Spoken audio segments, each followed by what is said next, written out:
explain what are the special provisions contained in the Constitution for the protection of interest of the scheduled castes and scheduled tribes. Discuss. Ans. The Constitution has not defined as to which are the sections of scheduled castes and scheduled tribes.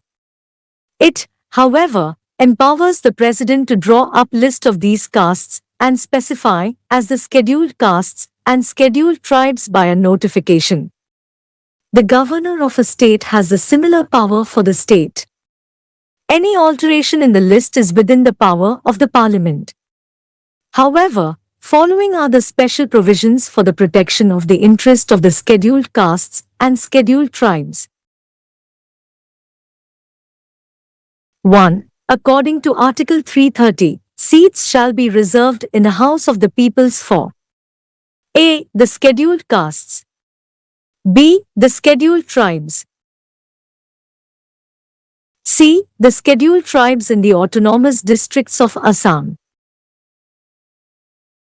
2. Article 332 provides that seats shall be reserved for the scheduled castes and scheduled tribes in the Legislative Assembly of every state. 3. According to Article 334, the reservation of seats for the scheduled castes and scheduled tribes shall cease to have effect after the expiry of period of 50 years from the commencement of the Constitution.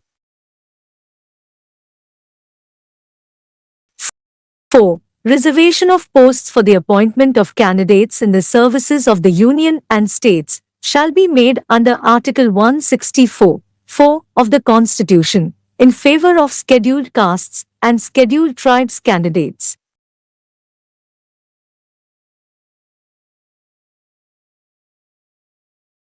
5. Article 15(4) provides that nothing in this article or in clause 2 of Article 29 shall prevent the state from making any special provisions for the advancement of any socially and educationally backward classes or citizens or for scheduled castes and scheduled tribes.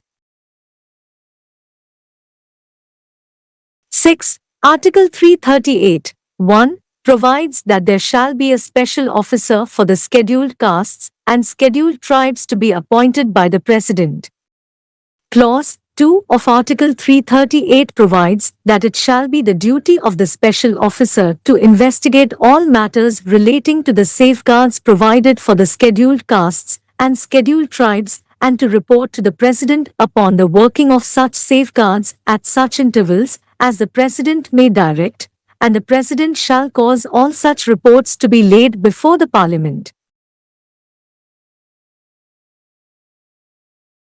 7. According to Article 339(1), the President may at any time and shall at the expiration of 10 years from the commencement of the Constitution, by order appoint a commission to report on the administration of the scheduled areas and the welfare of the scheduled tribes in the state.